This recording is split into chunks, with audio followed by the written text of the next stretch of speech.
मतलब है कि चेयरमैन फिर पीटीआई आप का फ्यूचर क्या है हामिद मीर साहब? अब आप पहले भी प्रिडिक्ट कर चुके हैं कि बड़ा सख्ती होने वाली है वगैरह, लेकिन अब तो जेल में भी हैं, नाअहल भी हो चुके। अभी फर्दर कुछ बाकी है या कुछ आपको लगता है कि कहीं कहीं सेटलमेंट का भी इम्कान है? बहुत सारे लोग ये कोशिश भी कर रहे हैं, मोहम्मद अली दुरानी साहब ने तो ऑन रिकॉर्ड भी आके कहा है। तो आपको लगता है कि कोई बातचीत उधर भी हो सकती है, कोई सेटलमेंट उधर भी हो सकती है? ये जो है ना, एक कबायली जंग है। पाकिस्तान में हमेशा ये कबायली जंग बन जाती है। आप देखें 2018 में नवाज शरीफ साहब जब वापस आए थे तो उनके साथ क्या हुआ था, ऐसा लग रहा था एक कबायली जंग है। तो ये एक सिलसिला है जो पाकिस्तान में अनफॉर्चुनेटली चल रहा है। तो जो रवायत है वो हमारी यही है कि जिस पार्टी को हुकूमत से निकाला जाता है वो फिर इलेक्शन में दोबारा वापस नहीं आती। हाँ, उससे अगले इलेक्शन में शायद वापस आ जाए। तो फिलहाल तो मुझे कोई फौरी तौर पे इमरान खान साहब के लिए रिलीफ नजर नहीं आ रही, लेकिन ये है कि अगर उनकी पार्टी पर पाबंदी ना लगी और तहरीके इंसाफ का जो निशान है बल्ला, वो बैलेट पेपर पे अगर मौजूद रहा तो फिर काफी मुश्किल हो जाएगी। हमारे जो दोस्त हैं मुस्लिम लीग नून वाले और पीपल्स पार्टी वाले, इनके लिए बड़ी मुश्किल हो जाएगी। लेकिन अगर इन्होंने अदालतों के जरिए इमरान खान को नाअहल करार दिलवा दिया और तहरीक इंसाफ पर पाबंदी लगवा दी, बैलेट पेपर से बल्ला गायब कर दिया, तो फिर शायद इनके लिए कुछ आसानी हो जाएगी। लेकिन वो फॉर द टाइम बीइंग होगी, क्योंकि पब्लिक में जाए ना तो पब्लिक की सोच तो बिल्कुल मुख्तलिफ है और वहां पे हालात जो हैं वो इन लोगों के लिए काफी मुझे मुश्किल नजर आते हैं। तो ये लोग ठीक है, ये सिक्योरिटी के बगैर पब्लिक में नहीं जा सकते, लेकिन अपनी मर्जी का जो इलेक्शन है उसको मैनेज तो कर लेंगे for for one one time only. वो मुझे लगता है कि एक एक एक दफा के लिए ये मैनेज कर लेंगे। लेकिन मीर साहब, अगर ये एक दफ़ा के लिए मैनेज कर भी लें तो ऐसे इलेक्शन का रिजल्ट क्या निकलेगा? मैनेज करने के बाद भी क्या ये अपना पूरा टेन्योर गुजार सकेंगे? वाह वाह वाह वाह, इमरान साहब क्या अच्छा सवाल किया है आपने। आपका सवाल सुन के मेरा दिल चाह रहा है कि मैं वो सब कुछ आपको बता दूं जो इस वक्त मैं बताना चाहता हूं, लेकिन मुझे आपका भी बड़ा ख्याल है।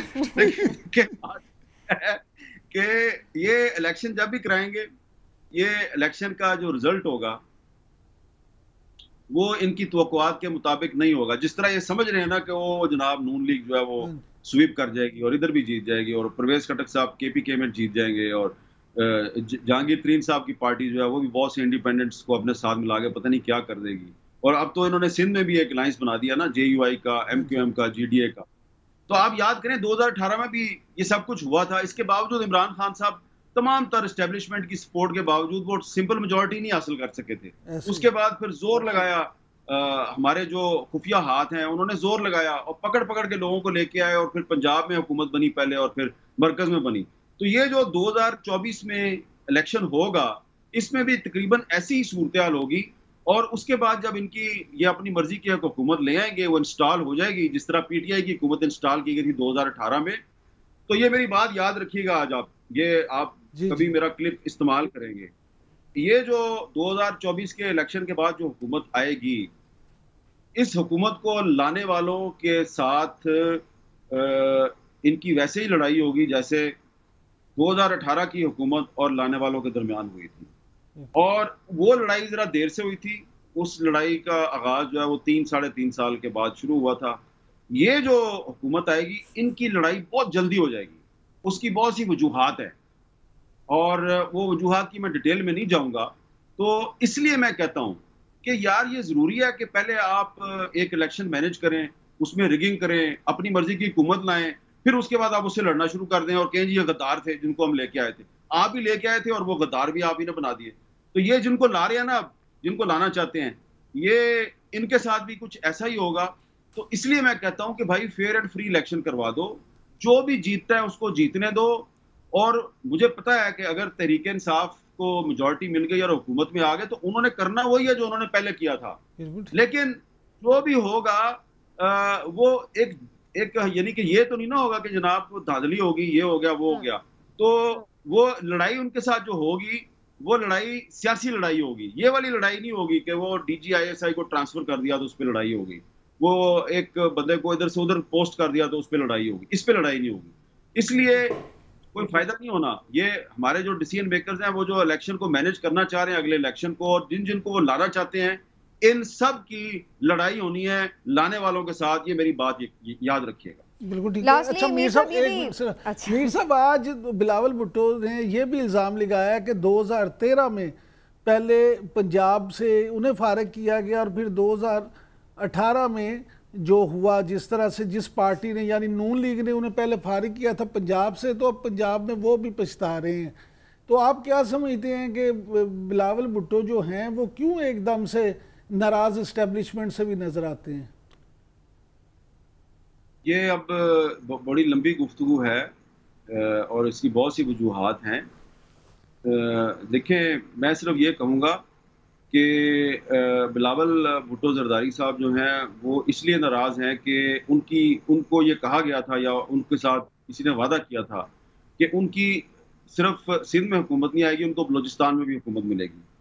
तो जिन लोगों को उनसे मिलवाया गया और जिन लोगों ने उनसे वादा किया, समेत साबिक वज़ीर आला बलूचिस्तान अब्दुल कुद्दूस बुज़िंजो साहब, कि जी वो पीपल्स पार्टी में शामिल होंगे। मैंने खुद उन सब लोगों से मैंने कंफर्म किया। जब उनको कहा गया कि आपने पीपल्स पार्टी में जाना है, तो ज़ाहिर बात है हमारे बलूचिस्तान के बहुत से सियासतदान हमारे पुराने दोस्त हैं, तो उन्होंने हमें बता दिया जी कि हमें ऑर्डर आ गया है, पीपल्स पार्टी में चले जाओ। तो उनकी मेल मुलाकातें शुरू हो गई।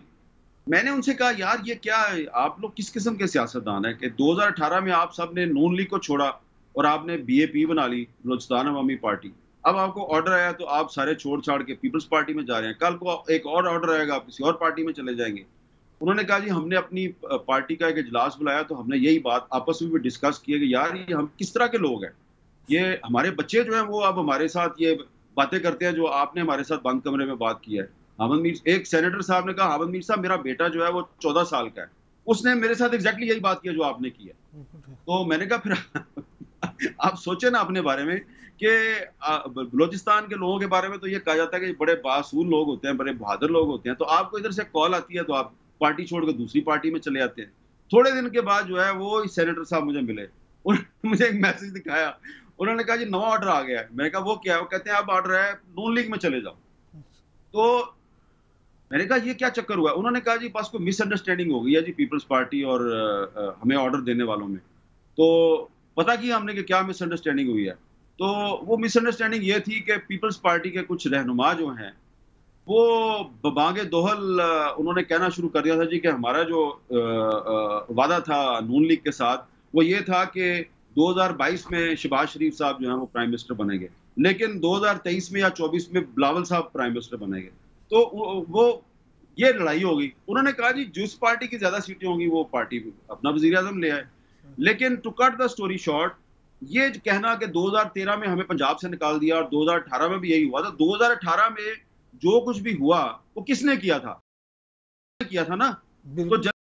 तो आपने 2018 में मुस्लिम लीग नून और तहरीक इंसाफ के साथ मिलकर इसी पीपल्स पार्टी ने एक्सटेंशन दी। और मुझे आज भी याद है कि जब मैं उस एक्सटेंशन पे तनकीद करता था, पब्लिकली भी, कॉलम में भी और अपने टीवी शोज में भी मैं तनकीद करता था, तो ये पीपल्स पार्टी वाले दोस्त मुझे कहते थे यार तुम कब तक इस तरह के स्टैंड लेते रहोगे? मैं इनको कहता था तुम लोग एक दिन पछताओगे, ये बंदा जो है तुम्हारा वो हाल करेगा कि तुम खुद एक दिन इस बंदे पे के बारे में वही कहोगे जो मैं कहता हूँ। तो बिलावल साहब जो है वो ठीक है, उनको अपनी राय के इजहार का हक हासिल है, लेकिन वो जरा सोच लिया करें कि जब वो 2018 में होने वाली ज्यादती का जिक्र करते हैं तो ज्यादती करने वाले को तो इज्जत उन्होंने खुद दी अपने हाथ से।